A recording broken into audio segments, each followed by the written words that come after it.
Hi, this is chapter 8 of the Osborne textbook of public speaking. The title of the chapter is Supporting Your Ideas.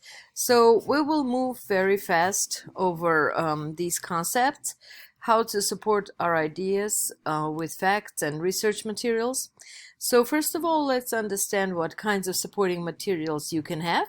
You can have facts, statistics, you can have expert testimony, you can bring examples, and you can also incorporate narratives. Facts and statistics are the most effective way of supporting your ideas because they're objective, they're based on scientific approaches, they can be independently verified. That's what objective means, that they're true no matter where you're looking from. Statistics are numbers, as we know, the numbers that express some fact or trend. They're very important for unfamiliar topics and important for controversial topics where people have opinions but not necessarily valid ones. Okay, so facts as such are, they can be true or false facts. Something can be called a fact but not necessarily verified. It can be compromised by adding your opinion, so be careful not to color it with your views. Most usually, the facts are coming from experts, from statistical studies, observations, and in short, they're relying on others, usually informed people, to be verified. And sometimes the facts can be influenced by a cultural environment. The interpretation of facts is really important as well.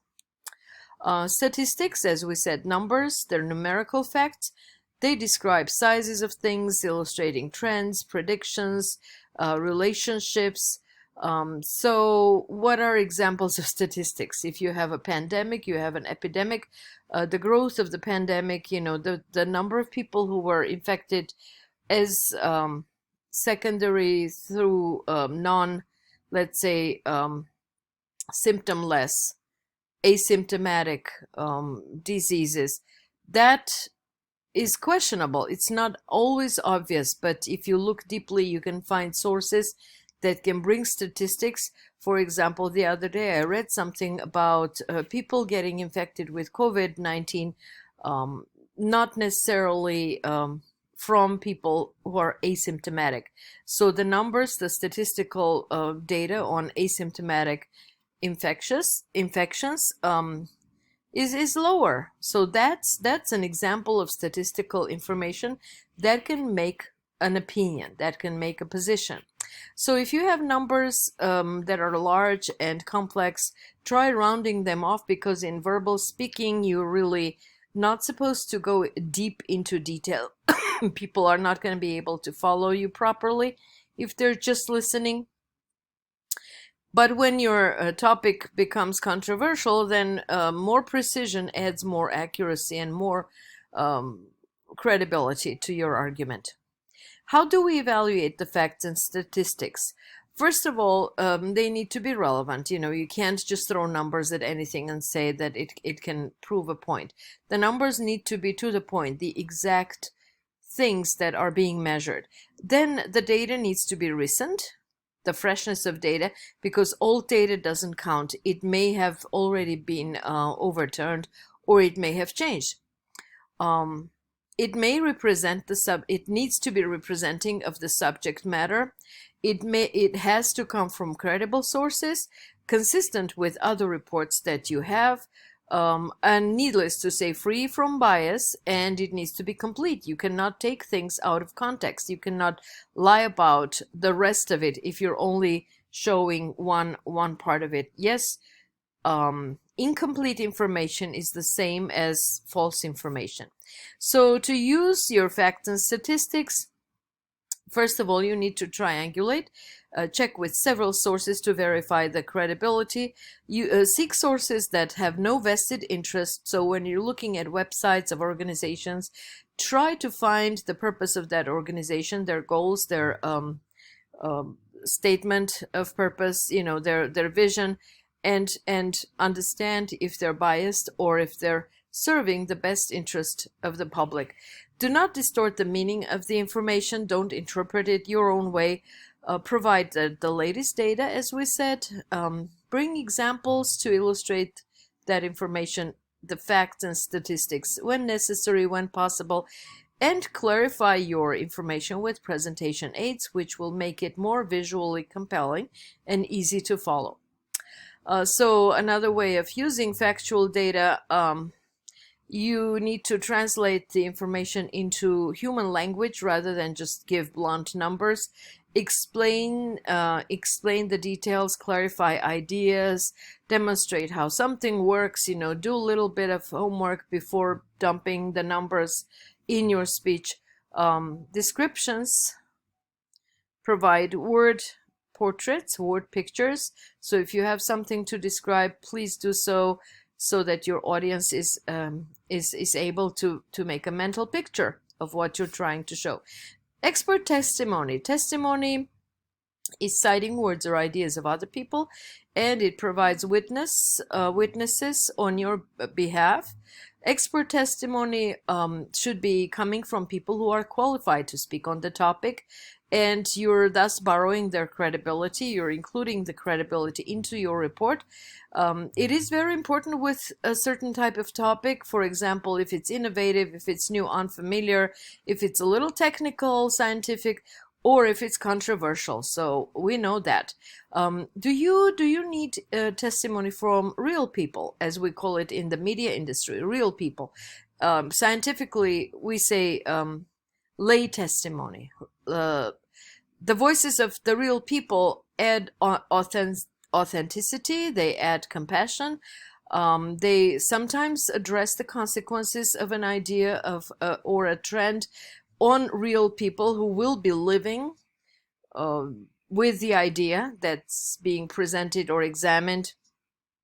But you can also have prestige testimony from people who have high respect in society, such as public figures who are enjoying the respect of their communities, who are not necessarily experts in topic areas that you're covering, but who have vested interest and who have the reputation of being for the people, and they serve as a source of inspiration.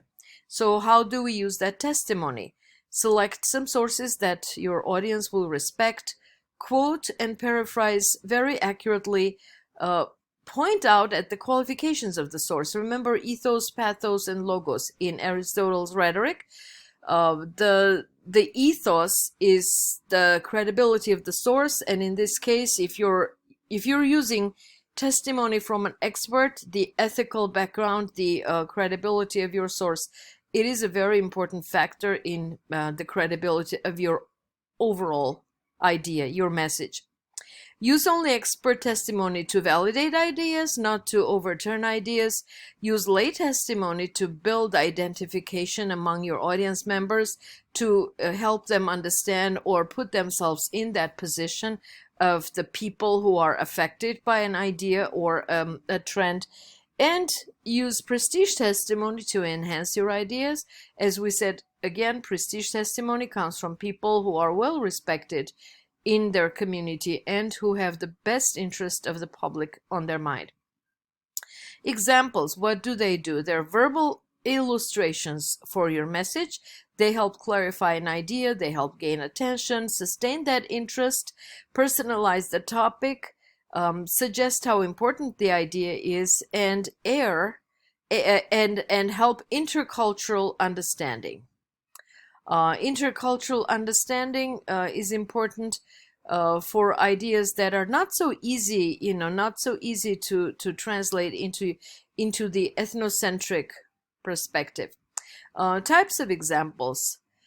Sometimes brief examples of something, several examples brought up as a series of things. One extended example that contains more detail, factual examples about real people or real events, and hypothetical examples that represent reality. Help people put facts, put ideas into context. Choosing an example, look at the relevance of your example to the topic. How does it help your audience understand? Does it represent reality? Will it help understanding? Will it make your ideas easy to remember? Would people believe in your example? Is it appropriate for my audience? If you're talking about something serious, bringing an example from a children's play or children's literature, is it age appropriate? Is it audience appropriate?